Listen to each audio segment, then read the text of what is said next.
Hey guys, I want to talk. I'm just feeling a little bit of a tug recently. Let's have some hard conversations. Let's get uncomfortable. We oftentimes just want to let stuff pass and not have a good conversation about it. So why do we run away from that? Let's stop doing that. So this conversation actually is on death. It's a hard conversation. But I think talking about it it opens up some avenues to feel healthy, to, understand it in a way that you might not have before. So I actually looked to ChatGPT for a few things to see what they thought. And they gave me 9 points that, our body responds in a way. So the number 1, shock and disbelief. Your brain struggles to accept the reality of death. So you feel numb and you feel like life doesn't matter anymore. Number 2, intrusive thoughts and memory loops. You constantly are replaying memories and asking, what if? I know you all know those questions. What if? It's a sign that your brain is actually trying to remap reality without that person. That's crazy to even think about, right? 3, emotional waves. Sadness, anger, guilt, anxiety, relief, and numbness. You feel nothing. That's what numbness is. You feel nothing. That means to the what's going on around you, your body's not responding in a way that you typically would. So you experience those emotions not in consistent moments, but in waves. They all come at points where you're either not expecting it, or just it could be random moments, right? Number 4, cognitive changes. You have difficulty concentrating, forgetfulness. Your mind is somewhere else, so you struggle to be present. Therefore, you are forgetting. Yeah, my focus. Excuse me.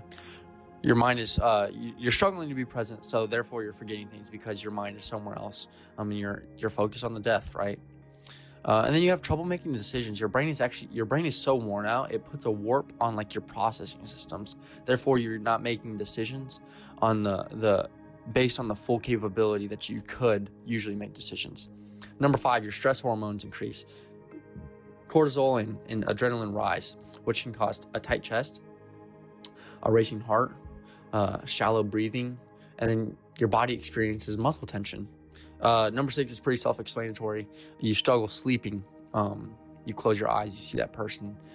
You go to sleep and your dreams are all about that person. It's hard, right? Number 7, you're struggling to eat. You lose the urine. You're hungry. You lose that. And I dealt with this a lot. But nauseous, I got nauseous when I was eating, and it was the worst because your body was actually hungry, but you yourself, it's such a mental block. Number 8, fatigue and body aches.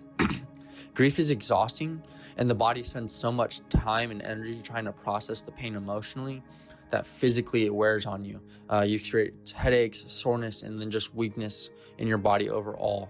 Number 9, your immune system is weakened.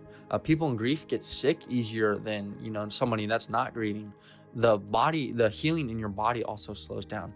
I'm not experiencing healing in the way that I usually would, right? Crazy. And then neurologically, I want y'all to pay attention right here.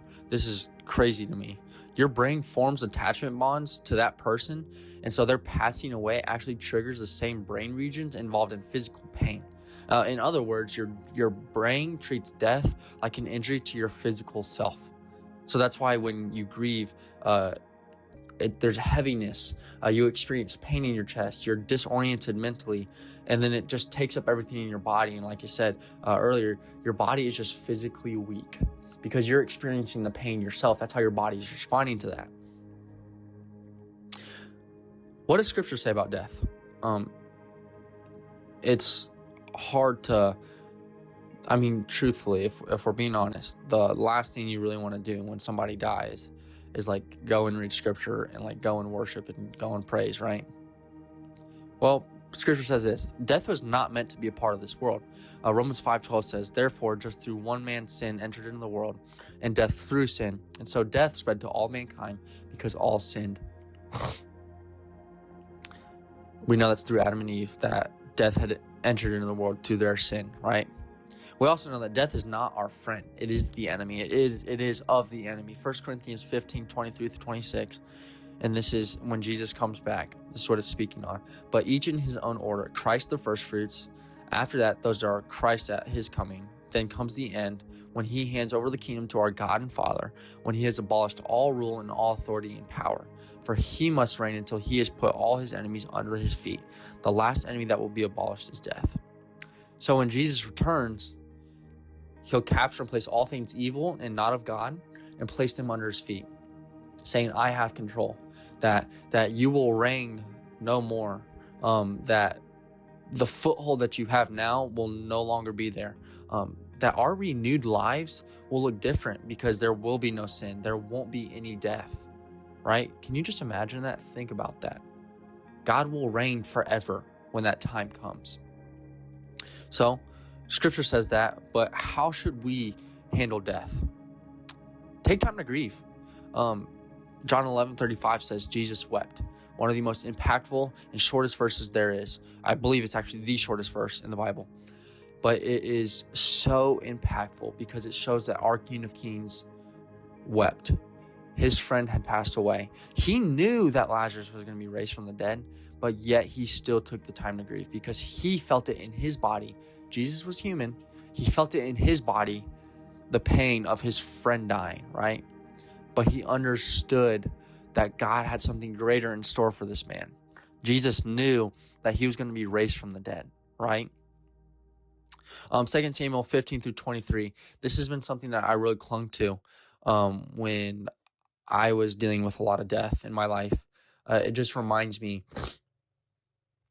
of how we're supposed to go about walking out when death happens. Later the Lord struck the child that Uriah's widow bore to David, so that he was very sick. David therefore pleaded with God for the child. David fasted and went and lay all night on the ground. The elders of his household stood beside him in order to help him up from the ground, but he was unwilling and would not eat food with them. Then it happened on the seventh day that the child died, and David's servants were afraid to tell him that the child was dead, for they said, Behold, while the child was still alive, we spoke to him, and he did not listen to us. How then can we tell him that the child is dead, since he might do himself harm? But when David saw that his servants were whispering together, David perceived that the child was dead. So David said to his servants, Is the child dead? And they said, He is dead. So David got up from the ground and washed, anointed himself, and changed his clothes. And he went to the house of the Lord and worshipped. That's so powerful. Then he went to his own house, and when he asked, they served him food, and he ate. Then his servant said to him, What is this thing that you have done? You fasted and wept for the child while he was alive, but when the child died, you got up and ate food. Listen to his response right here. This is so powerful. And he said, While the child was still alive, I fasted and wept, for I said, Who knows? The Lord may be gracious to me, and the child may live, but now he has died. Why should I fast? Can I bring him back again? And I am going to him, but he will not return to me. Wow. David, in the moment, understands the pain and is truly living through that pain. He fasted through that and was really grieving, right? But he understood that when the child passed, there was nothing he could do. There was nothing that would change that would bring the child back. David understood that. We have to understand that when that person and friend and family member passes on, we can't do anything about that. God is there is no more pain when they after they pass. Like that is what is getting rid of, right? So he spent his time in grief, but he didn't stay though, and I want to focus on that. Oftentimes we get so caught we never grieve in a way that is healthy, so we stay in the position of grief, in an unhealthy and a toxic manner of grieving, right? No, God doesn't call us to stay in that position. Once you've done it in a healthy manner, clean yourself as David did, and go on as God has called you to. He has greater plans in store for you, and so we have to get up and out of that position. He's not going to physically pull us out of that, but he's saying, I have greater things ahead for you.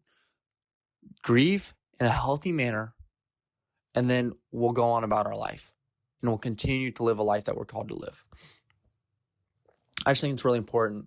I just want to say thank you guys for all those that are watching, and I hope that this can be something that you guys can think about as you're dealing with your own things, and even when death comes amidst your life.